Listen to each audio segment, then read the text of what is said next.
सो ये सब था जो हमने कल कवर किया था। लाइक रिसर्च मेथोडोलॉजी में रिसर्च डिजाइन आता है, सैम्पलिंग डिजाइन आता है।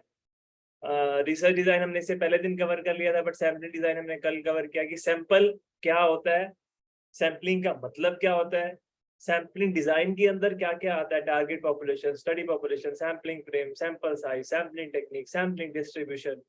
फिर आगे टारगेट पॉपुलेशन को छोटा करेंगे तो स्टडी पॉपुलेशन बनेगी, उसको और नैरो करेंगे तो सैम्पलिंग फ्रेम, फ्रेम मतलब लिस्ट बनेगी आपकी, एंड उससे फिर क्या निकालेंगे, सैंपल साइज, जिसको हम एक्चुअली कलेक्ट करते हैं जिनसे डेटा। ये उन सबका मीनिंग था। Then we came to sample size. It depends on कि आपका पेपर कैसा है। ब्रजेंद्र सर, जैसे आपका जो डेटा है उसमें आपके पास कोई लिस्ट नहीं है, right? You have an infinite population. I am just taking an example. You have an infinite population, तो आप उस पे I will share one paper with you, जिसमें कि गिवन है if you have finite population then you can use which formulas for determining your minimum sample size, and if we have infinite population then what are the formulas you can use to determine your minimum sample size. I will share it with you all. तो sir आप उसमें से अपनी population minimum sample size है, you can determine that. After then methods to define sample size.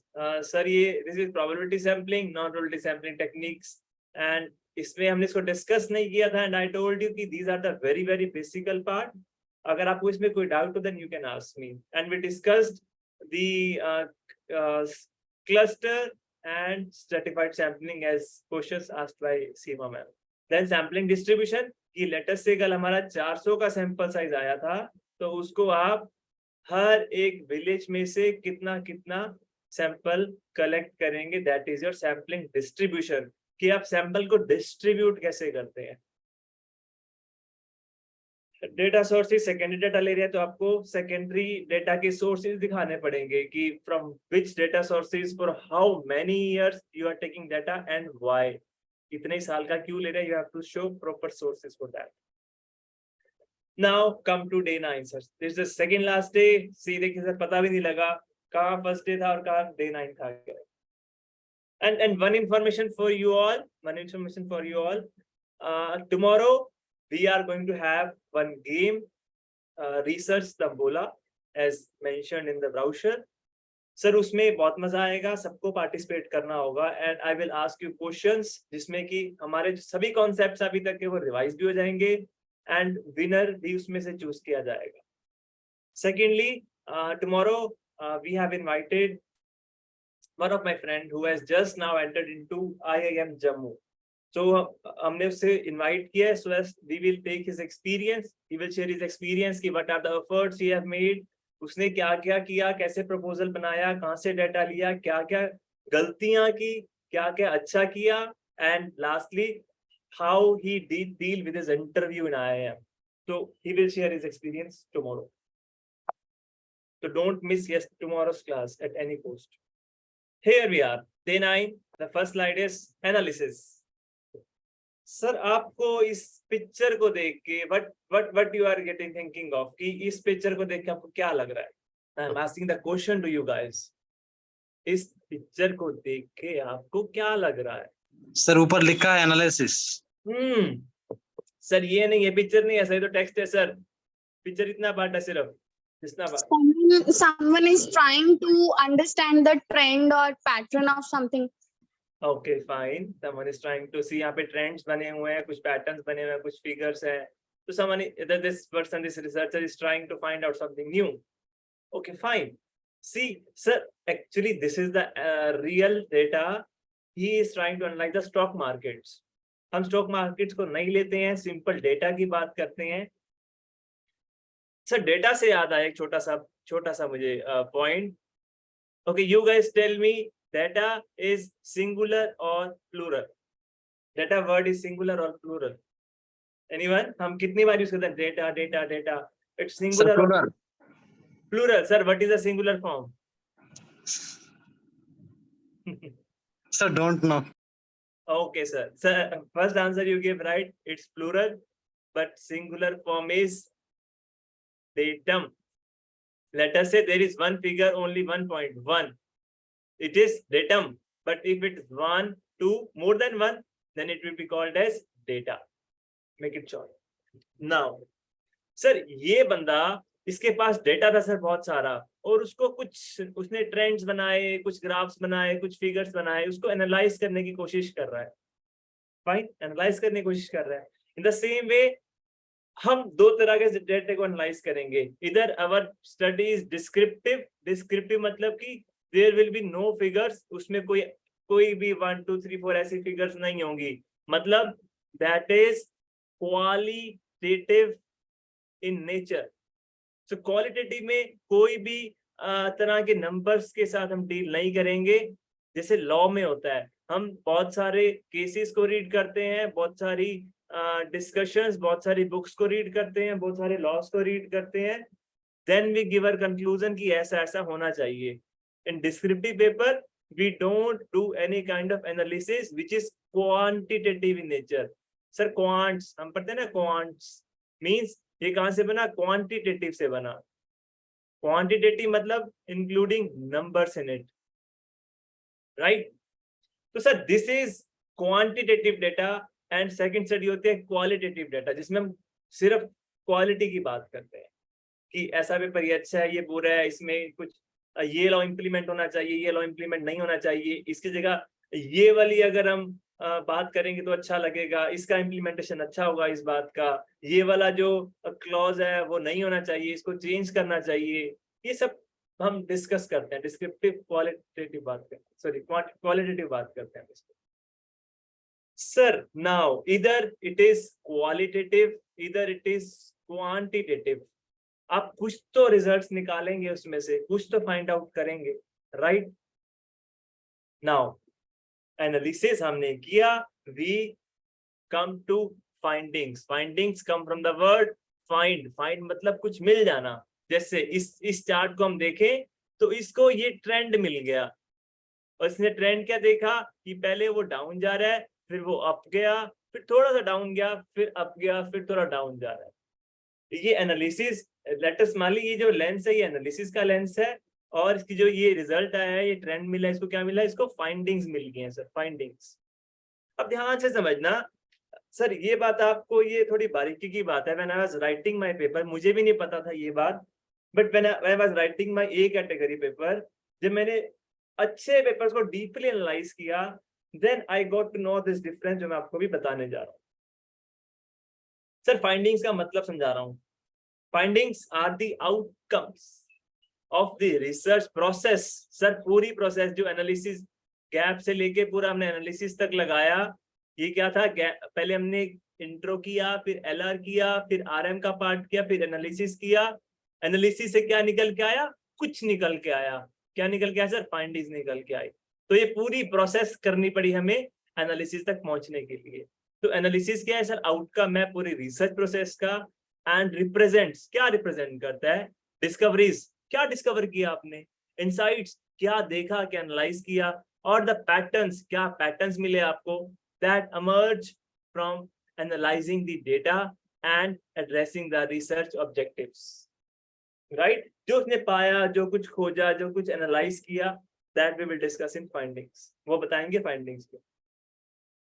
These are the results which we found after doing the analysis.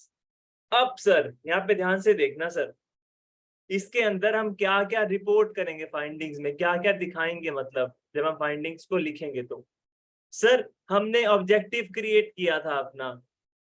Objective create किया था कि sir ये बारिश हो रही है, रेन हो रही है, और सौरभ को फीवर हो गया है.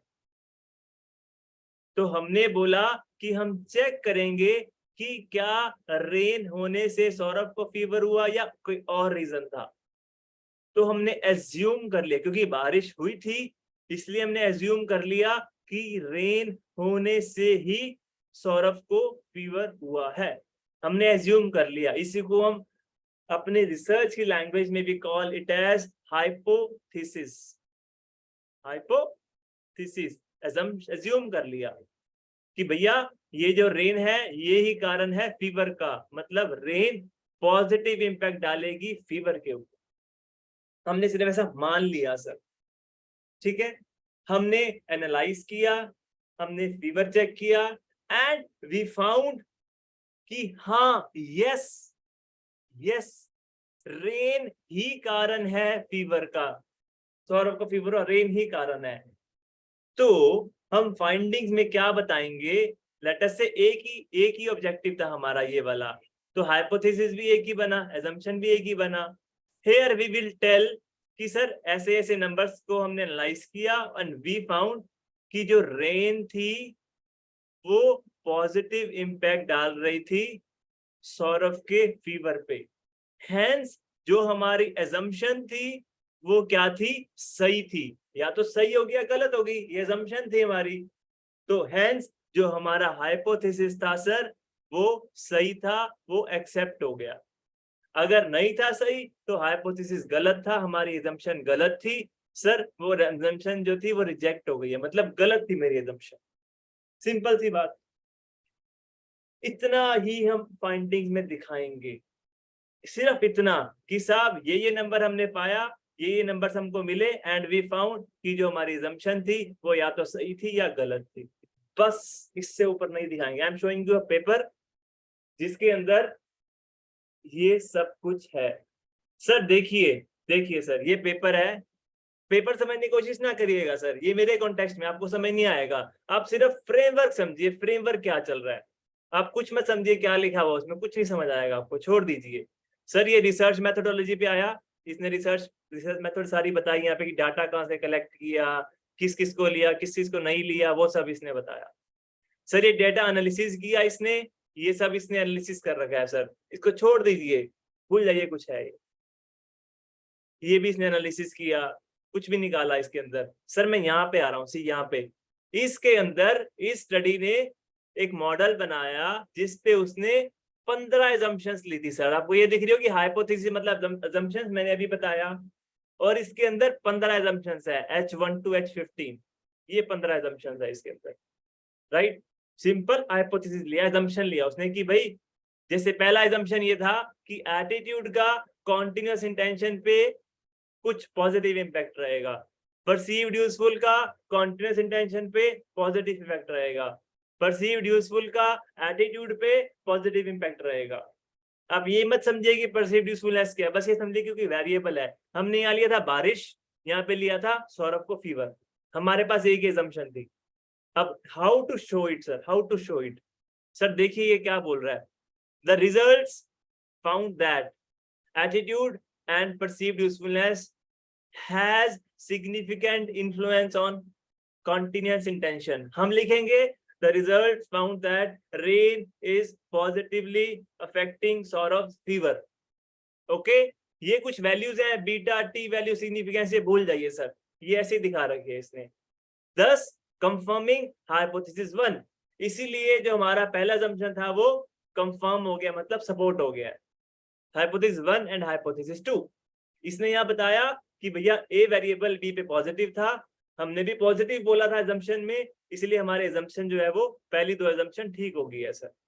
ऐसे ही सर ध्यान से देखिए, यहाँ पे इसने बताया कि ऐसा कुछ रिलेशन आया एंड हाइपोथेसिस 3 रिजेक्टेड। इसमें बताया hypothesis 4 confirmed, hypothesis 5 confirmed, same like इसने यहाँ पे 15 हाइपोथेसिस तक बताया। बट आप समझने की कोशिश ना कीजिए, फिर से कह रहा हूँ जो लिखा है उसको मत समझिएगा, बट ये देखिए कि इस पैरे के अंदर उसने कुछ भी रीजन नहीं दिया कि क्यों एक्सेप्ट हुआ, क्यों मेरी assumption ठीक थी, क्यों मेरी assumption गलत थी, कुछ भी रीजन नहीं दिया इसने, कुछ भी नहीं दिया। देख सकते हैं आप, सिर्फ वैल्यूज लिखा हुआ और ये लिखा है कंफर्म हुआ है नहीं हुआ, सिर्फ वैल्यूज लिखी हैं, कंफर्म हुआ है नहीं हुआ, बस ये लिखा है, इसके ऊपर कुछ नहीं लिखा। The same way in findings you will only show whether your hypothesis is accepted or rejected, बस don't give the reason why। ये why वाला explanation यहाँ पे नहीं आएगा, सिर्फ पाया क्या क्या मिला वो बताएंगे। Hope you are clear on this. साहब ये एक्चुअल की फोटो है जिसमें हमारे प्रधानमंत्री जी मोदी जी, ये सर कोविड-19 की जो वैक्सीन थी उसकी डेवलपमेंट पे इन्होंने एक हाई लेवल की मीटिंग रखी थी in the state of Gujarat, in the state of Gujarat. Sir ये उस मीटिंग की फोटो है। अब मान लो हम भी उस मीटिंग के मेंबर्स हैं, आप सबको बुलाया, आप एमएलएज हैं, एमपीज हैं, अपने अपनी स्टेट्स के, सबको बुलाया गया इस मीटिंग के अंदर।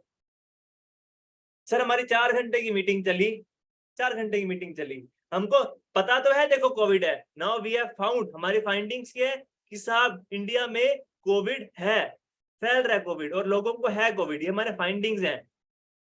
बट क्यों है एंड क्योर कैसे होंगे इसका हमें आंसर नहीं पता है। अब मोदी जी ने हम सबको बुलाया कि भैया ढूंढो कि ऐसा क्यों हुआ, कोविड कैसे आया इंडिया में। हम सब लोग 4 घंटे बैठे और कुछ भी रिजल्ट मान लो नहीं निकला। अगर कुछ भी रिजल्ट नहीं निकला तो आप कहने का फायदा क्या हुआ फिर। इसीलिए अगर डिस्कशन का मतलब ये है सर, ये वर्ड निकला डिस्कस से, डिस्कस करना। ये सब लोग यहाँ बैठ के डिस्कस कर रहे हैं, अपने अपने पॉइंट्स देंगे कि मोदी जी चाइना से आया, मोदी जी जापान से आया कोविड, ऐसे हुआ वैसे हुआ, हमने माल इंपोर्ट करते हैं तो वहां से बैक्टीरिया आ गए हमारे इंडिया में। ये सब डिस्कस हो रहा है, बट कुछ भी निकल नहीं पाया। सर अगर कुछ भी निकल नहीं पाएगा आपके पेपर में से तो आई एम टेलिंग यू उस पेपर को लिखने का कोई फायदा नहीं है। मीन्स टू से सर डिस्कशंस आपको क्या बताएंगी, मैं आपको डिफरेंस बता रहा हूँ डिस्कशंस एंड फाइंडिंग्स के बीच में।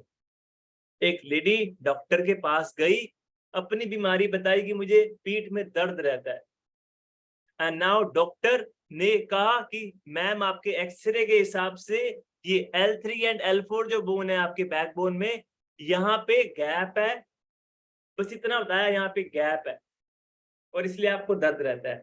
बट क्यों गैप है ये नहीं बताया, ठीक कैसे होगा ये नहीं बताया, बस ये बताया कि गैप है।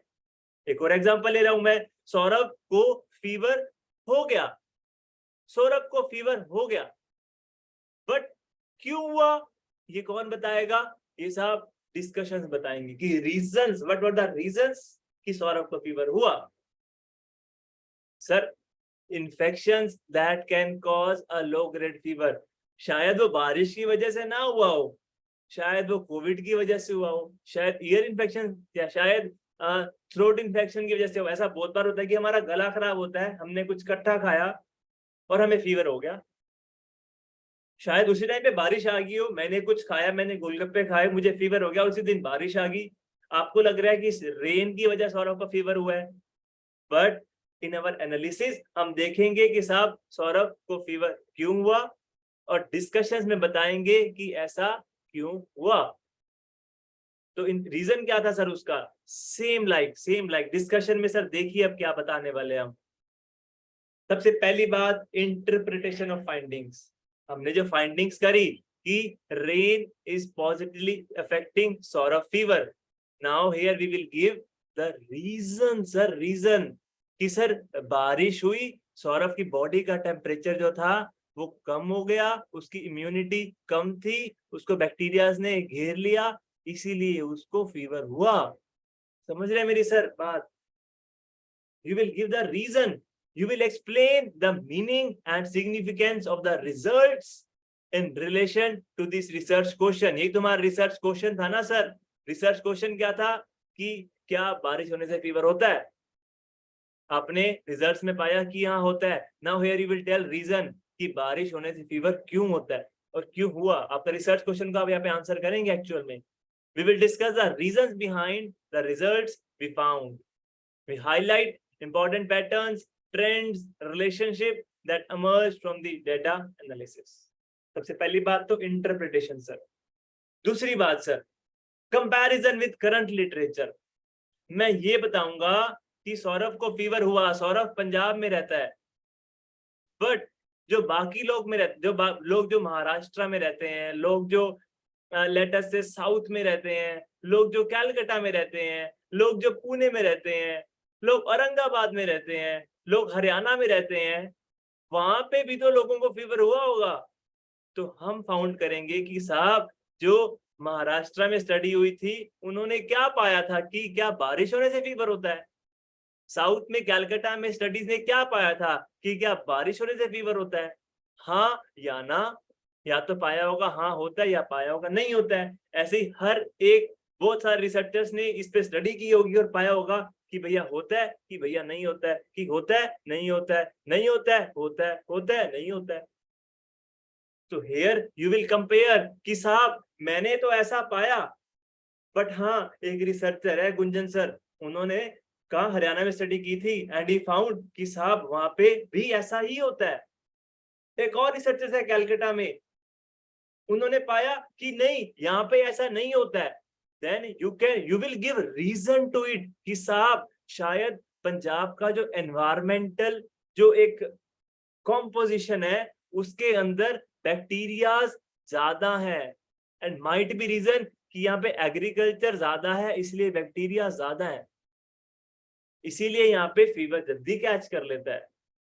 सी मैं बिल्कुल डिटेल में बताऊंगा कि ऐसा क्यों हुआ। अगर मेरी स्टडी सेम रही बाकी स्टडीज के रिजल्ट्स के साथ तो क्यों रही, और मैं आपको एक बात और बता दूं, अगर आपके रिजल्ट्स मैच नहीं कर रहे हैं पुराने लिटरेचर के साथ देन मींस आपकी स्टडी बहुत अच्छी है, सिर्फ तब अच्छी है, बहुत अच्छी है सर ये study, but if you give proper reason कि आपके रिजल्ट्स डेविएट क्यों करें, आपके रिजल्ट्स डेविएट क्यों करें, if you give this reason very strong, आपका पेपर ऐसे ही पेपर थ्योरीज बनते हैं, ऐसे ही पेपर्स को थ्योरीज माना जाता है जो डेविएट करते हैं and they give the proper reasoning behind it कि साहब ये रीजन था इसलिए मेरे रिजल्ट डेविएट कर रहे हैं। मतलब आप पूरी रिसर्च कम्युनिटी को चैलेंज कर रहे हैं। आज से पहले इसके ऊपर मान लो 10,000 रिसर्चेज हो रखी हैं फीवर और रेन के ऊपर, आपने ये रिसर्च करी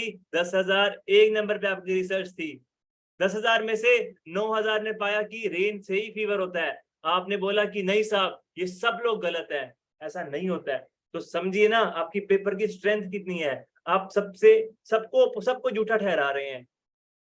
बट तभी पॉसिबल होगा जब आप एक प्रॉपर रीजन देंगे कि साहब फीवर जो है वो ऐसे नहीं होता है, ये रीजंस हैं, इस पे डिपेंड करता है कि फीवर होगा कि नहीं होगा।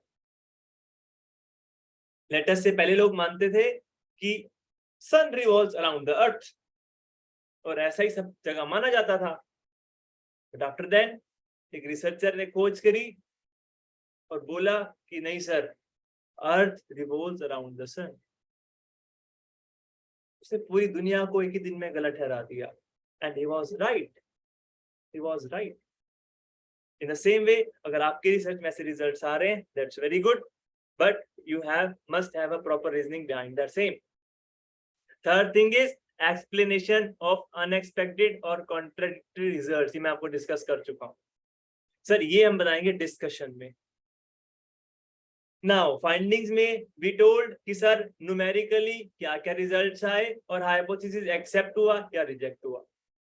Discussions we told the reason behind it कि रीजन क्या था साहब उसका, और बाकी स्टडीज के कंपैरिजन में हमारी जो स्टडी थी वो उसके रिजल्ट्स क्या रहे ये बताएंगे हम, और क्यों रहे, अलग रहे तो क्यों रहे और सेम रहे तो क्यों रहे, दोनों बताएंगे हम।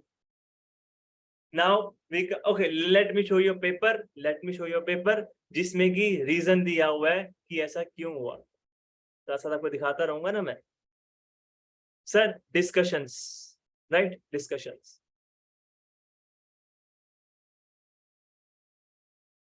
सर यहाँ पे देखिए आप, इतना पार्ट रीड करना है आप सबको, I am highlighting this portion, please read this part, सबको सब समझ आएगा। Earlier studies have confirmed, sir देखिए डिस्कशन में ये पुरानी स्टडी से कंपैरिजन कर रहा है जैसे हमने भी पढ़ा था, दैट परसीव्ड यूजफुलनेस मतलब variable A and important antecedent of attitude, कि परसीव्ड यूजफुलनेस जो है वो एटीट्यूड को अफेक्ट करता है। किसने पाया, घानी एट ऑल 2017 ने पाया, समन एट ऑल 2017 ने पाया, साइड कर दिया स्टडीज को कि इन स्टडीज ने पॉजिटिव रिलेशन पाया ए और बी के बीच में। द करंट स्टडी अब अपनी बात करेगा, revealed that perceived usefulness have insignificant relation with attitude, उसने बताया कि साहब उन्होंने तो पाया था कि अफेक्ट करता है ए बी को, बट मेरी स्टडी ने इनसिग्निफिकेंट पाया। इतने पे बात छोड़ी तो आपकी डिस्कशन बिल्कुल अच्छी नहीं है, इसमें जान ही नहीं है अगर आपने यहीं तक बोल के बात छोड़ दी तो। Sir this is the main portion, this is the main portion, मैं इसको फिर से हाईलाइट कर रहा हूं। अलग कलर के साथ। दिस इज, सर यहाँ पे रीजन दे रहे now, he is giving the reason, this is maybe, जरूरी नहीं है सर, बट हो सकता है due to the fact, this is maybe due to the fact that respondents of this study data set are already internet banking users and initially acceptance factors like attitude is not important। Sir वो बोल रहा है कि ऐसा इसलिए हो सकता है कि जो मेरी स्टडीज के पार्टिसिपेंट्स है वो यंग हैं और यूजफुलनेस का वो ऑलरेडी टेक सेविंग है, तो उनको वैसे ही नॉर्मल जो चीजें हैं वो यूजफुल लगती हैं, टेक्नोलॉजी को यूज करना, इसीलिए जो परसीव्ड यूजफुलनेस है मेरी स्टडी में सर रेलेवेंट नहीं है। अल्टरनेटिवली, और उसने मे भी बोला था ना, मे बी, और इसके अलावा भी और रीजन क्या हो सकते हैं, perceived usefulness has direct influence on the use, continuous intention of internet banking services। अच्छा, ये इसका अलग पॉइंट आ गया, इसको छोड़ देंगे हम। तो ये समझ रहे हैं सर कि उसने पुरानी स्टडी को कैसे बताया। I am again highlighting it with a different colour ताकि आप तीनों बातों को समझ पाए। सर उसने पहले बताया कि पुरानी स्टडीज ने क्या पाया, देन येलो में बताया कि मेरी स्टडी ने क्या पाया, देन पर्पल ने बताया reasons behind it. This is the exact way to write your discussions. ऐसे लिखेंगे तो आपकी डिस्कशन में जान है। अगर if you don't give the reason which is highlighted in purple तो आपकी स्टडी में जान ही नहीं है, मतलब आपने अपना लिटरेचर रिव्यू अच्छे से पढ़ा ही नहीं है, आपने अपना सैंपल को अच्छे से समझा ही नहीं है। और ये तभी दे पाएंगे जब आपको अच्छे से लिटरेचर रिव्यू पता होगा, तभी दे पाएंगे। तभी कह रहा हूँ एटलीस्ट 20 से 40 पेपर जरूर पढ़िए ताकि आप इस काइंड की डिस्कशन को दे पाए, इस तरह की डिस्कशंस को दे पाए। नाउ सर, नाउ उसने सब डिस्कशंस को दे दिया, राइट, डिस्कशंस डन। सर बात आती है इम्प्लीकेशन की। अब यहाँ पे ये भी ध्यान से देखते हैं इस पार्ट को भी। इस पिक्चर को देख के आपको ऐसा क्या लग रहा है, ठीक है आप लोग बताइए, इस पिक्चर को देख के आपको क्या लग रहा है कि ये लोग क्या कर रहे हैं पीछे, जो कुछ कर रहे हैं, 2-3 लोग बैठे भी हैं, क्या लोग कर रहे हैं ये लोग?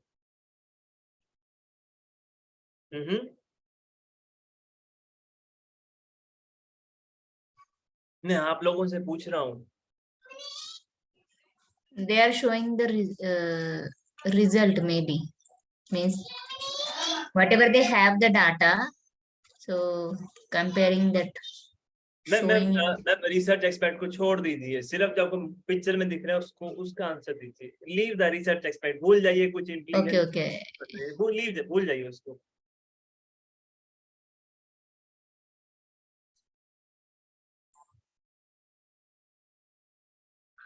ये लोग कुछ जोड़ने की कोशिश कर रहे हैं। हाँ, जोड़ने की कोशिश कर रहे हैं, तो वर्ड नहीं है, जोड़ने मतलब रख रहे हैं अच्छे से, They are- उसको प्रेजेंट करने के लिए वो काम कर रहे हैं, क्योंकि Yes. वो they are trying to connect to- the broken parts, right? They're trying to connect the broken parts, and यहाँ पे here he is trying like he has found something in the data, right, and is trying to apply it. Now why I'm saying you all these things. Thank you so much ma'am for giving your answer. सब implication word जो निकला है that has came from imply means sir आपने ऐसा बोला कि findings में कि मैंने ऐसा पाया एंड माय assumptions आर इधर राइट और रॉन्ग। डिस्कशन में यू डिस्कस्ड कि साहब इसका रीजन ये हो सकता है कि जो रेन थी उससे फीवर हुआ, and reason being sir immunity आपकी थी लो थी, रीजन बीइंग जो टेम्परेचर था सर आपके जो पंजाब का वो था लो था। मान लो ये 2 रीजन निकाले, फर्स्ट इम्यूनिटी आपकी लो थी, सेकंड जो आपका टेम्परेचर था पंजाब का वो काफी ज्यादा था, गर्मी थी वहां पे, रेन पड़ी तो गर्म सर्द हो गई इसीलिए उसको बुखार हो गया। Okay fine, these 2 reasons we found, the first one is the second one। आपने यहाँ कह के बात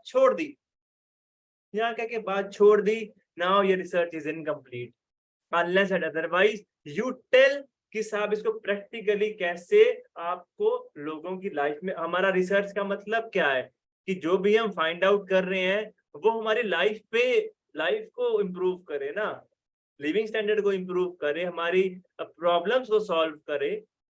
आपने रिसर्च स्टार्ट करी कि रेन से फीवर होता है कि नहीं होता है, एंड यू फाउंड कि होता है, but you don't know how to implement the result to the society. अगर if government wants to implement it, then how they will implement? You are not giving the answers, तो आपकी research जो है अधूरी रह गई है। बट आप बोलते हैं कि साहब इम्प्लीमेंटेशन, प्रैक्टिकल इम्प्लीमेंटेशन क्या होगी इसकी? आप ऐसा बोलते हैं कि सर देखिए हमारे पंजाब में जो छोटे बच्चे हैं 2 से 5 साल के, आप उनको इम्यूनिटी की जो है वैक्सीन देनी शुरू कीजिए। आप हर 6 महीने में एक वैक्सीन देना कंपल्सरी कर दीजिए, ताकि जब तक वो 5 साल का होगा उसकी इम्यूनिटी जो है बिल्ट हो जाएगी, एंड उसको फीवर ऐसे फैक्टर से नहीं हो कि रेन हुई और फीवर हो गया, उसकी इम्यूनिटी स्ट्रांग हो जाएगी एंड वो फीवर से बच जाएगा। यहाँ पे मेरी रिसर्च कंप्लीट हो रही है, because I am giving the way to the implementers कि सर ऐसे ऐसी चीजें आप करेंगे तो जो है ये आपको प्रॉब्लम फेस नहीं होगी। दूसरी बात मैं ऐसा बोलता हूँ कि सर पंजाब में टेम्परेचर ज्यादा है, so you start planting trees. आप कंपल्सरी कर दीजिए कि हर घर में 2 पेड़ होने ही चाहिए, so that coming 5 years 10 years down the line the temperature of the whole environment in Punjab will get stabilized. And if it gets stabilized, तो सर ये वाली इश्यूज जो है हमको कि रेन होने से फीवर हो रहा है, ये आपको नहीं होगा। समझ रहे हैं सर? अब आप सब लोग देखिए, हमने सब कुछ किया, बट अगर ये इम्प्लीकेशन नहीं दिए हमारी रिसर्च अधूरी रहेगी ना। इसीलिए ये आप तभी दे पाएंगे जब आप अपने लिटरेचर भी अच्छे से किया हो, अपनी स्टडी को अच्छे से समझाओ, और ये अपने आपके ही कॉन्टेक्स्ट में होगी। सर मैं एक चीज और बता दूं आपको, डिस्कशन जो हम डिस्कशंस देंगे ये आपके कॉन्टेक्स्ट में होगी। Let me erase this one. Sir जो इंटरप्रिटेशन है ये आप ही के हमने मेडिकल की बात करी ना कि फीवर हो रहा है रेन होने से, तो मेडिकल का कॉन्टेक्स्ट है ये। सर ये आप ही के कॉन्टेक्स्ट में बोलेंगे आप, बट जो आप कंपेयर कर रहे हैं ये माइट बी जिन्होंने सेम वेरिएबल्स लिए हैं, बट कॉन्टेक्स्ट अगर उनका डिफरेंट भी है तो भी चलेगा। Okay, I am taking one simple example. Let us से मेरी स्टडी है मोबाइल बैंकिंग पे। अब जो इंटरप्रिटेशन है I will tell in the context of mobile banking users कि मोबाइल बैंकिंग में ऐसा हुआ, मोबाइल बैंकिंग में वैसा हुआ, but I can compare the results of internet banking. I can compare the results of UPI, right? I can compare the results of traditional banking system. उन्होंने क्या पाया था, मैं यहाँ कंपेयर तो कर सकता हूँ उनके साथ, बट रीजन मुझे अपने कॉन्टेक्स्ट का ही देना है कि मेरे कॉन्टेक्स्ट में उसका क्या मतलब है। आप जब when you will go through the literature review deeply, then you will feel कि सर हाँ ऐसा भी होता है। मैं आपको शायद एक एग्जांपल दिखाता हूँ। I have written one A category paper. Yes sir, I want to show you कि कैसे मैं आपको बताना चाह रहा हूँ with an real life example. Sir ये पेपर लिखा, ये कुछ मॉडल बनाया मैंने अपने पेपर के अंदर, and this is all RM and all, this is the analysis part और analysis part. So these are discussions and conclusion, सब implications। सर ये बहुत important part होता है। Okay, I have show you discussion में आप कैसे और context के साथ इनको कर सकते हैं। सर ये देखिए आप, satisfaction has also been found to be an important determinant of continuous intention by researchers in various context. अब मेरी जो स्टडी है वो सर यूपीआई के अंदर है, बट मैंने कंपेयर किसके साथ किया, मोबाइल लर्निंग सिस्टम के साथ किया और उसका साइटेशन दिया। एम कॉमर्स के साथ किया, साइटेशन दिया। ऑनलाइन एजुकेशन के साथ, एजुकेशन को भी मैं ला रहा हूँ, उन्होंने सेम वेरिएबल लिए होंगे सर इसके अंदर, सेटिस्फैक्शन और कॉन्टिन्यूस इंटेंशन, 2 वेरिएबल लिए थे उन्होंने, बट मैं उसको डिफरेंट कॉन्टेक्स्ट के साथ कंपेयर, मैंने एजुकेशन के साथ भी कर दिया कंपेयर उसको, समझ रहे हैं सर मेरी बात को? तो in this way you can compare with other context as well, आप अपने और कॉन्टेक्स्ट के साथ भी कर सकते हैं कंपेयर, कोई इशू नहीं है उसके अंदर। Then we come to implications. Then I have given the implications, sir. Let us say I am showing you managerial implications. Sir, ये फर्स्ट implication है मेरे पेपर का। Extension of ECM, ये कोई थ्योरी है sir ECM, okay?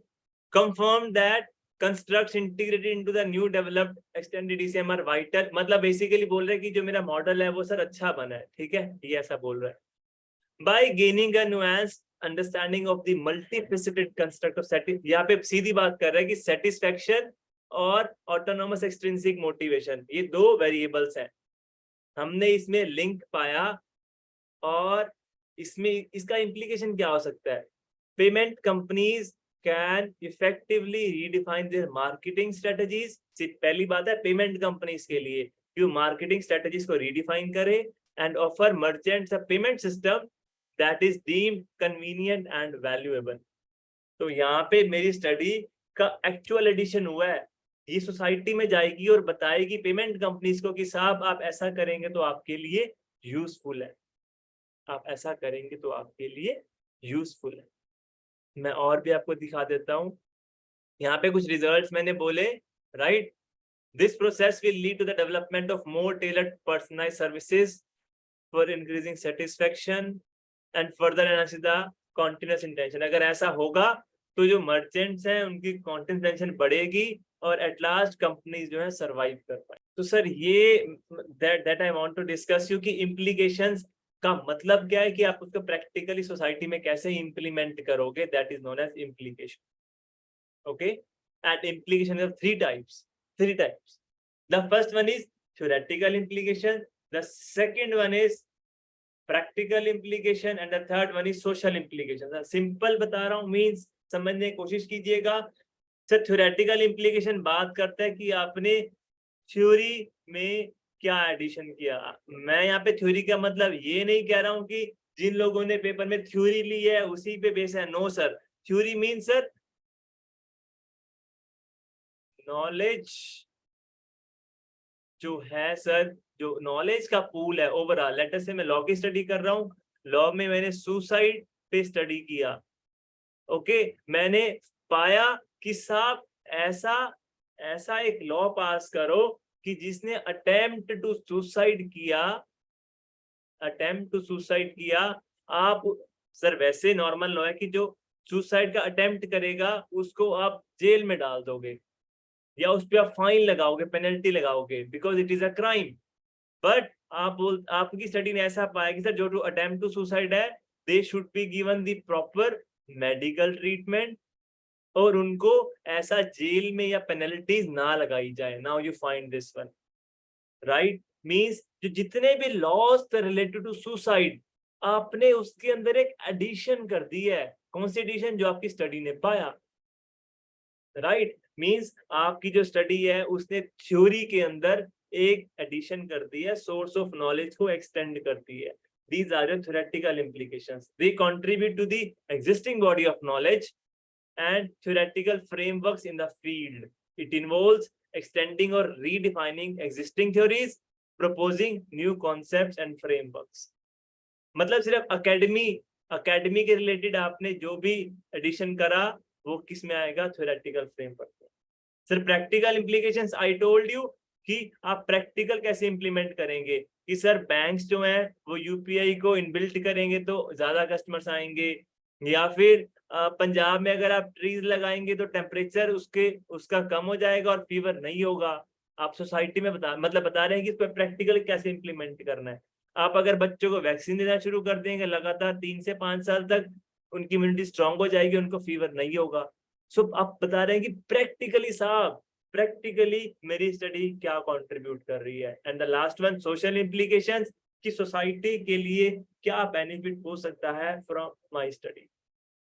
They will tell you social attribute, social justice, right, social behaviours और structures, public opinions, cultural norms. जैसे कि अगर यूपीआई सबके पास आ जाएगा तो सर जो उससे क्या होगा, फ्रॉड्स फ्रॉड नहीं, सॉरी, जो थेफ्ट है वो कम हो जाएगा, क्योंकि पैसा कैश ही नहीं होगा तो वो थेफ्ट कम हो जाएगा। सेकेंडली सर वो डिजिटल इंडिया की तरफ मूव करेगा हमारा सोसाइटी, तो हमारा society toward developed country move करने लग जाएगा। Sir these are societal implications, कि सोसाइटी में how to implement this and वो कैसे सोसाइटी को हेल्प करेगा। नाउ अब सब कुछ हो गया सर, सब कुछ हो गया।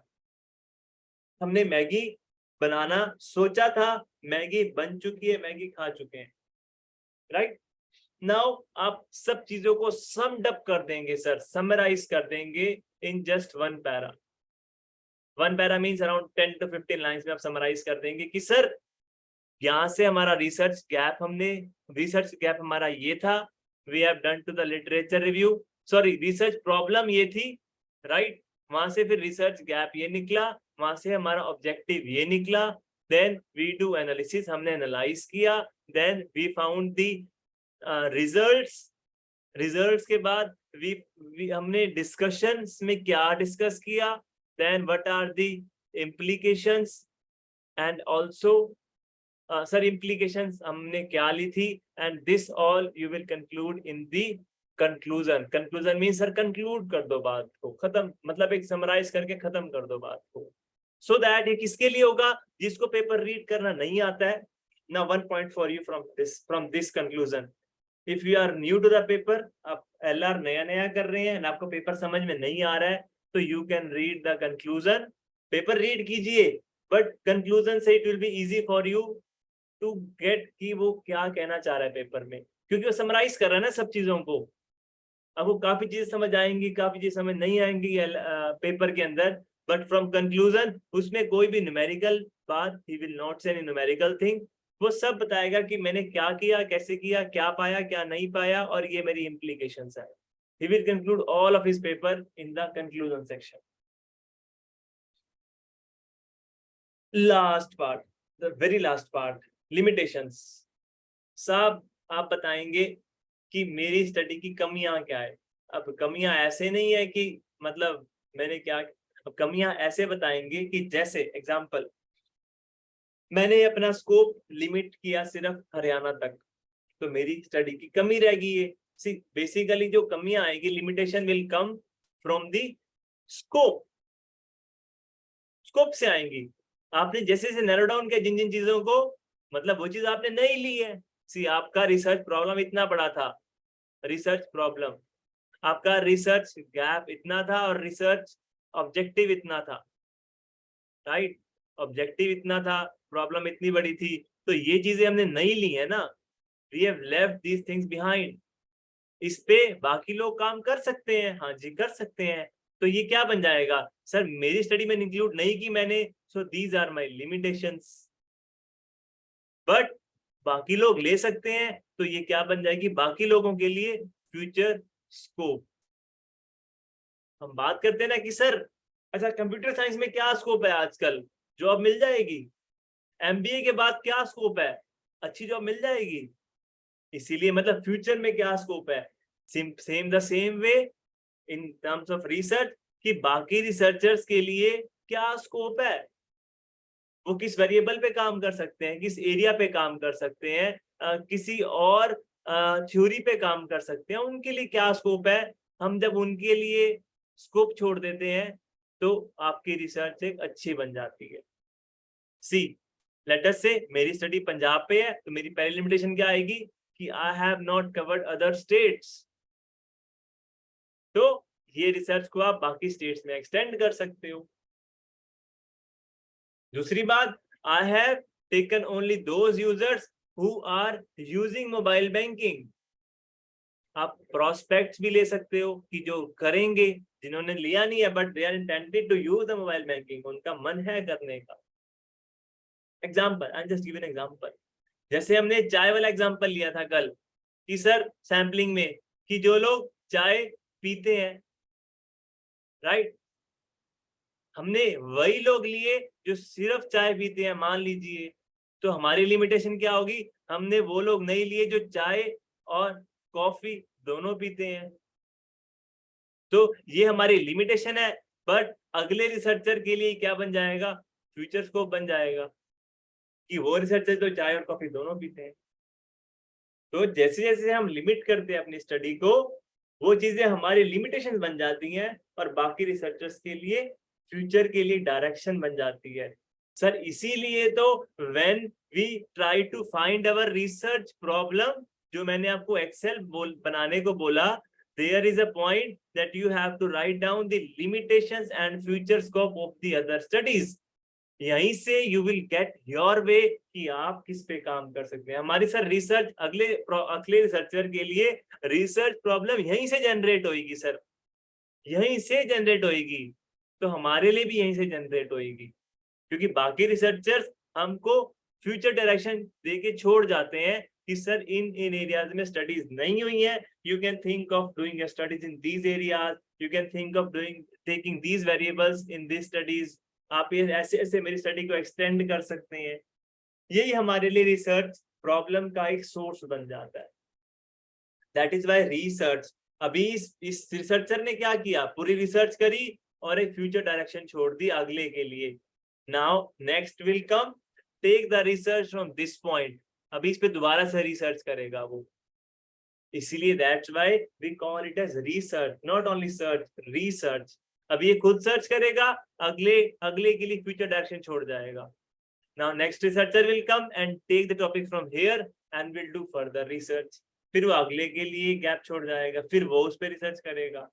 इन the same way it will become a loop and it's again and again research, it's a loop.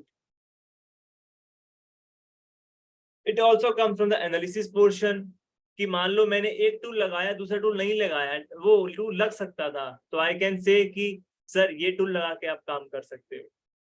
Both limitations and future directions go hand in hand. Let me share you my paper. How limitations and future scope go hand in hand. I'm sharing with my paper. सब limitations and future research directions. Sir मैं आपको दिखा रहा हूँ first limitation. Okay. First, the study has developed a model on merchants continuous index. Sir मैंने study करी थी कि जो मर्चेंट्स हैं, जिसके पास हम दुकानदारों के पास हम जाते हैं, उनको हम यूपीआई से पे करते हैं, राइट? तो जो मर्चेंट्स हैं वो यूपीआई को कितना यूज करना पसंद करते हैं, कितना उसको कंटिन्यू रखना चाहते हैं, इस पे मेरी स्टडी थी। तो मैंने बोला जो मेरा मॉडल है वो मर्चेंट्स कॉन्टिन्यूस इंटेंशन पे काम कर रहा है towards UPI application by extending. Sir ये दो थ्योरीज थी, ईसीएम और एसटीटी, छोड़ दीजिए, इसको आपका कोई मतलब नहीं है।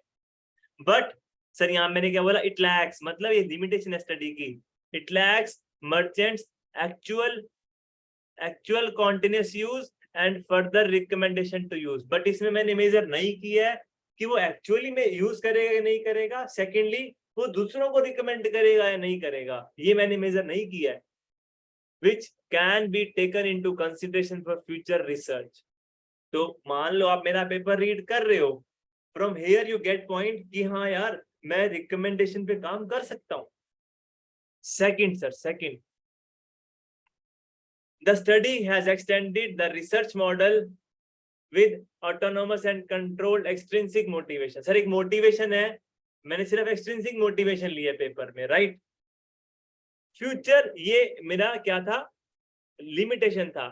अभी फ्यूचर लोग क्या कर सकते हैं, फ्यूचर रिसर्च में inculcate cultural factors to conduct whether the merchant when differentiated on the basis of culture have similar continuous intention towards UPI और नॉट। मेरे कहने का मतलब साहब, मैंने तो सिर्फ एक ही रीजन के लोगों को लिया, आप लोग कल्चर वाइज इसको सैंपल कलेक्ट कर सकते हो, ये बता सकते हो कि अगर एक जो बेचने वाला एक दुकानदार एक कल्चर से है, मान लो हरियाणा से है, दूसरे वाला पंजाब से है, तो क्या उनके इंटेंशन में फर्क है कि नहीं है, क्या उनकी सोच फर्क करती है कि नहीं करती है?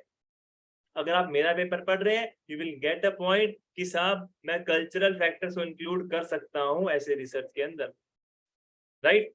Future researchers could also reveal interesting findings by adding some other constructs. अब सर आपको ऐसा भी होगा कि फ्यूचर रिसर्च में आपको डायरेक्टली जो रिसर्चर है कंस्ट्रक्ट्स बता देगा, वेरिएबल्स बता देगा कि आप ये वेरिएबल भी ले सकते हो।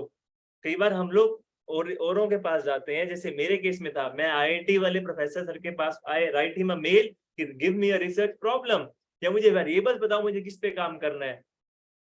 उन्होंने क्या बोला कि सर शॉर्टकट नहीं है, आप पेपर पढ़ो। अब सर पेपर में यहाँ पढ़ो, future researchers could also reveal interesting findings by adding some other constructs of intrinsic motivation. मैंने एक्सट्रिंसिक यूज किया था, आप इंट्रिंसिक ले सकते हो टू द रिसर्च मॉडल। और इंट्रिंसिक मोटिवेशन का एक मैंने वेरिएबल दिया, such as perceived enjoyment. Sir ये आप लिटरेचर के बेसिस पे ही दे सकते हो, ऐसे नहीं दे सकते कि कुछ भी लिख दो इसके अंदर कि आप ये वेरिएबल यूज करो। No, on the basis of a literature review. Third, अभी 2 यू है sir. The researchers could also extend the research by investigating the impact of extrinsic on intrinsic motivation. मैंने ये गैप छोड़ा था अपनी स्टडी में कि एक्सट्रिंसिक इंट्रिंसिक पे क्या फर्क डालती है। मैंने बोला कि फ्यूचर रिसर्चर ऐसा ढूंढ सकते हैं ऐसा। एक और बात, फोर्थ, क्योंकि मेरा सैंपल जो था वो दिल्ली एनसीआर पे था, कि present study employed convenience sampling to select merchants operating in the Delhi NCR region of India. Therefore, the study findings cannot be generalized to entire population. मैंने बात किया था ना कि जनरलाइज क्या होता है, कि आप बाकी लोगों पे भी उस चीज को अप्लाई कर सकते हो। क्योंकि मेरा सैंपल दिल्ली एनसीआर से था, तो आप बाकी इंडिया पे जनरलाइज नहीं कर सकते हो, मैंने ऐसा बोला। फर्दर स्टडीज, अब ये फ्यूचर रिसर्चर्स के लिए है सर। पहली बात लिमिटेशन, साथ साथ उसका फ्यूचर स्कोप। ऊपर से ऐसा चल रहा है, पहले लिमिटेशन साथ साथ future scope, limitation future scope, limitation future scope.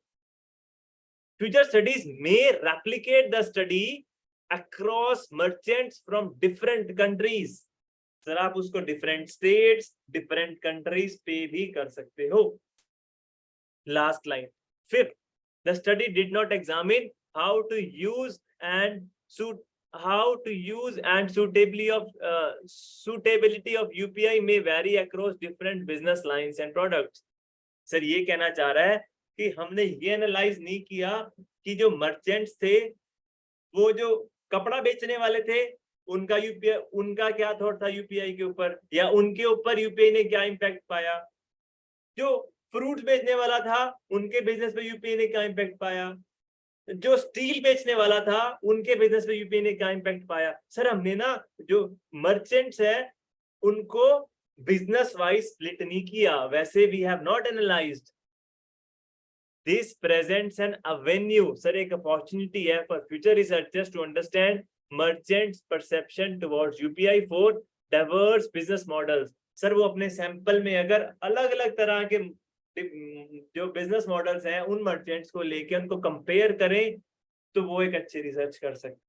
साहब इससे डिटेल में मैं आपको ये चीज नहीं समझा पाऊंगा, इससे ज्यादा डिटेल में आपको ये चीज नहीं समझा पाऊंगा कि how to find research gap, how to frame objectives. इससे ज्यादा डिटेल में आपको एग्जांपल नहीं दे सकता, सॉरी। इसमें से आपका क्वेश्चन हो तो you can ask me. Jayashree ma'am, these also apply in your research mathematics as well. See, वहाँ पे भी Yes, sir. आप conclude करेंगे, there also you will discuss that what you find, why you find. There also you will give limitations that I have implemented this, let us say theorem with this theorem, but future researchers can do what? Which method of analysis you have used, but which other researchers can use. Can apply the. आप ये theorem किस और context में use कर सकते हैं, you can give your Yes, sir. Yes, sir. limitations there. In the same way, in the legal context, if I talk about, आप बोल सकते हैं कि साहब हमने जो आईपीसी यूज किया वो उसमें हमने सिर्फ स्पेशल एक्ट्स को ही रीड किया या स्पेशल सबसेक्शंस को ही कंसीडर किया, बट आप इसको अलग कॉन्टेक्स्ट में देख सकते हैं। लेट अस से हमने जो स्टडी की वो एलजीबीटी पे ही करी, Could anyone of you tell me the full form of LGBT? जो लॉ पास हुआ था हमारे इंडिया में, LGBT, full form of LGBT?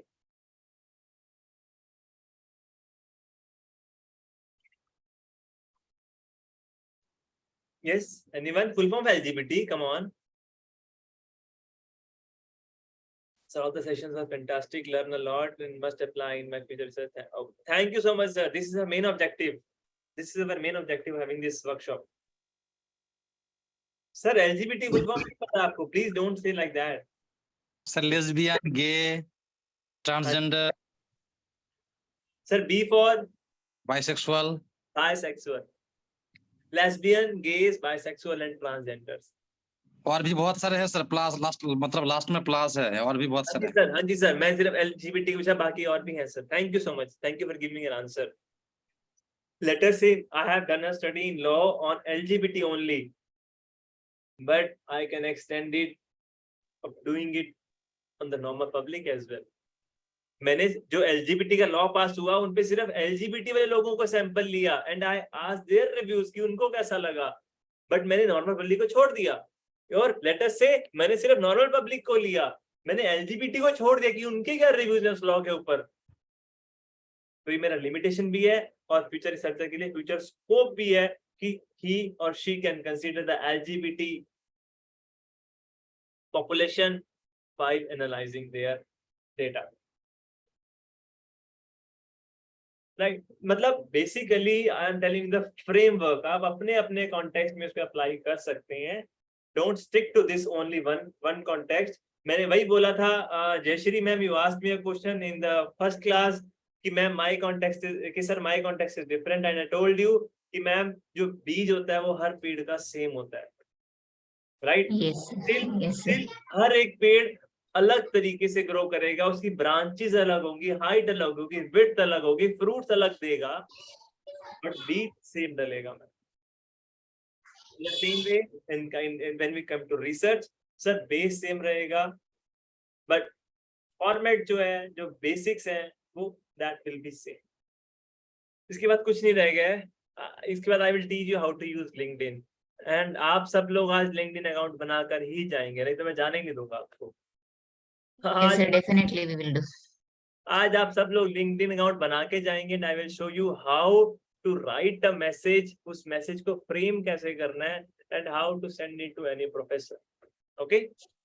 और आप लोग tomorrow you will send me the screenshot that you have connected to any of the professors of your stream.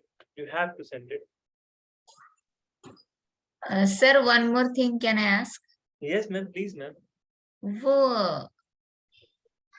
मतलब जब हम कोई भी आर्टिकल लिखते हैं तो उसमें जैसे हम रेफरेंस लेते कुछ पेपर के रेफरेंस में से ही होके लिखते हैं ना उसको, मतलब यूज करते हैं. Yes ma'am.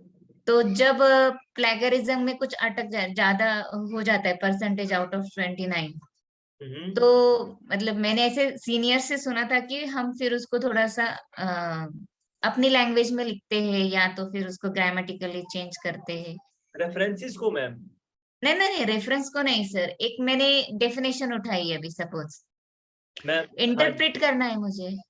हाँ जी मैम, वो डेफिनेशन को आपको अपनी लैंग्वेज में लिखना पड़ेगा. डेफिनेशन नहीं सर, कोई भी मुझे एक मुद्दा अगर लिखना है तो वो एज इट इज तो नहीं होना चाहिए. मैंने आपके आर्टिकल का सपोज एक पैराग्राफ में से 2 लाइन ले ली. हाँ जी मैम. तो वो मुझे माइनस करने के लिए फिर हम उसको मतलब मेरे सीनियर बोलते थे कि हाँ उसको आप थोड़ा सा चेंज करो फिर उसी के एंगल में. तो कौन सा तो भी ऐप बोल रहे थे वो मुझे, बट मुझे याद नहीं है. ओके. अच्छा मैम, ऐसा करते हुए मैं आपको ये बता देता हूँ. लेट अस से मैम आपके आम के बाग लगे हैं और मेरे भी आम के बाग लगे हैं. we'll come back to the messages. आपके आम के बाग लगे हैं, मेरे भी आम के बाग लगे हैं. अभी मेरे बाग में जो आम है वो छोटे लगे हैं मैम. आपका जो पुराने बाग है तो उसमें मतलब काफी बड़े बड़े पेड़ हैं और अच्छे आम लगे हुए हैं. अभी मैं उसमें आपके बाग में से एक आम चोरी कर लेता हूँ और मेरे पास छोटे आम भी है मैम, तो एक मैंने थैले में डाल लिया, आपका आम भी डाल लिया, मेरे आम भी थैले में डाल लिए और मैं बाहर निकल रहा हूँ. अब बाहर निकल रहा हूँ तो आप मुझे वहां मिल जाते हैं. अभी आप मुझे मिल जाते हैं तो व्हाट आई डू, आप कहते हैं कि आपने मेरे बाग में से आम चोरी किया है. राइट? मैं नहीं किया ma'am. No, I have not stolen any mango from your farm. You told me दिखाओ मुझे। तो सी, अगर जो आम मैंने आपके बाग से चोरी किया था, क्योंकि वो तो बड़ा था और वो वैसे का वैसे ही मेरे थैले में है, तो यू विल कैच कि नहीं ये सर आपने चोरी की है सर, मेरे बाग का आम है ये बड़ा, आप में तो बड़े आम लगते ही नहीं है, राइट? बट मैंने उस आम को एक ब्लैक कलर की पॉलिथीन में छुपा दिया और उसको उसी पॉलिथीन में डाल दिया और नीचे नीचे की तरफ रख दिया उसको, राइट? सर मैम आपको थैला तो दिखेगा अब, राइट? बट आपको नीचे वाला जो है वो ब्लैक ब्लैक दिखेगा, आप भी नहीं सोचेंगे कि मेरे बाग का, आप बोला कि थैले में कुछ और होगा, We can't recognize that. Right? In the same way when we, आपने मेरे पेपर की 2 लाइन ले ली है, then you are a thief. In research, मैं आपको ऐसे नहीं कह रहा हूँ, in research we have not discussed about the research ethics. There are a lot of things about research ethics. अगर आप मैं किसी भी पेपर में से 2 लाइन को ले रहा हूँ, 1 लाइन को ले रहा हूँ, आई एम अ थीफ, मैं चोरी कर रहा हूँ क्योंकि वो उसने लिखी है, जैसे मैंने आपके बाग में आम ले लिया था। सो वो लाइन मेरी हो, मैम अगर आपने लिखा कि एटीट्यूड मीन्स ये, एटीट्यूड का मतलब तो सेम रहेगा, ये ऐसा नहीं है कि आपने लिख दिया तो वो आपके लिए ही है, उसको उस नॉलेज को दुनिया यूज नहीं करेगी, करेगी यूज, वो सबके लिए है, knowledge is for all, but वो आपको मुझे अपने लैंग्वेज में लिखनी पड़ेगी, तभी वो मेरी कही जाएगी कि मैंने लिखी है।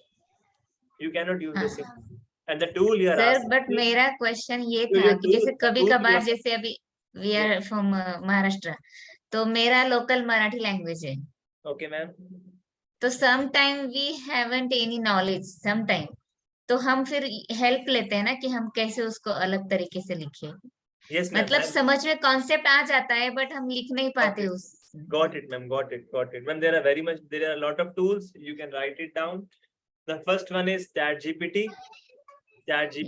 we have discussed, but one more thing ma'am, अच्छे क्वालिटी पेपर्स के पास ऐसे टूल आ गए हैं जो ChatGPT के पैराफ्रेज को पकड़ लेते हैं, Okay. right? There is one more tool, Quillbot, QUILLBOT. एक मिनट सर, एक Sure minute. ma'am, I can write it in the chat box. One second.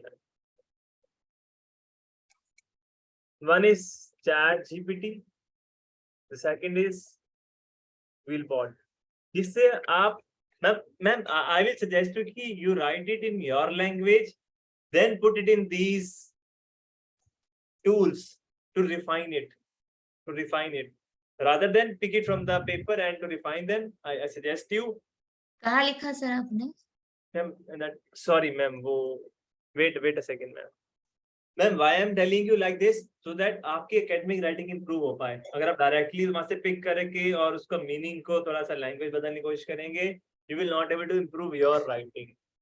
First writing, no sir, my मेरा तो यही रहेगा कि मैं खुद ही करूं, बट मैं ऐसे मतलब पूछ रही थी कि अगर कभी कभार नहीं होता है तो so you can at least we will take a help, take care of help of this man. या तो उनकी देख के फिर हम फिर उसको फिर से इंटरप्रेट कर सकते हैं ना Yes ma'am, you can कभी do it. कभार, क्योंकि उसके वो मतलब मुझे नाम नहीं आ रहे अभी, मतलब वो नहीं आते वर्ड्स कभी कभार हमें Yes याद, ma'am, यूज टू नहीं होते। take out help of that.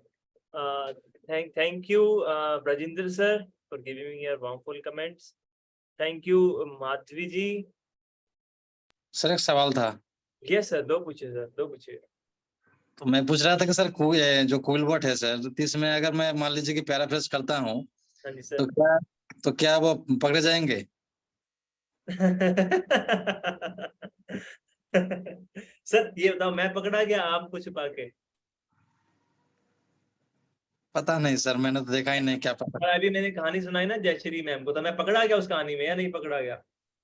नहीं पकड़े गए आप, उसमें वो ब्लैक पॉलिथीन जी, आपने आप डाली भी थी। पकड़े जाएंगे फिर, बिलबोर्ड यूज करके आप भी नहीं पकड़े जाएंगे।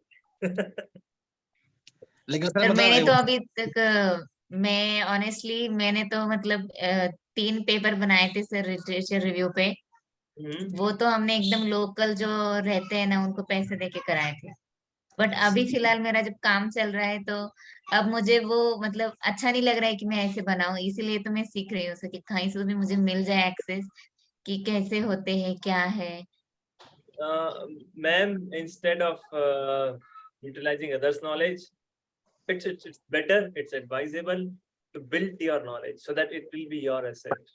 Yes. Takes time, yes, it takes time, no issues. But ma'am, knowledge ऐसी चीज है ना जो हीरे को मिट्टी समझ लो, और नॉलेज को आप, नॉलेज इज मतलब क्या प्राइस लगाऊं उसकी, no price for that, no price for that. मतलब इधर उधर से बिल्ड नहीं करना, मतलब नहीं समझ में आया sir.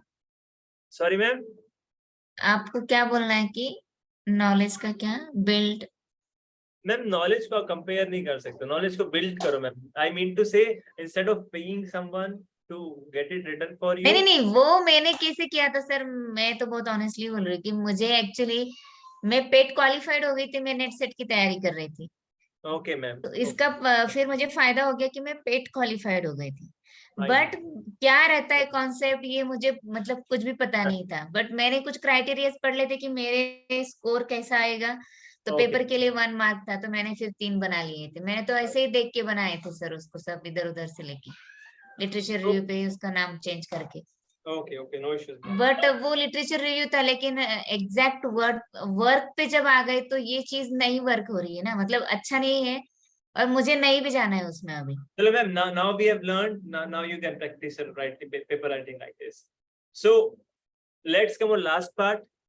It's referencing. Sir, see मैं आपको सर एक कहानी सुनाता हूँ कि when I started my writing the paper which I have shown you recently, A category paper, मुझे ऐसा लगा कि यार research problem is the most important part of a paper.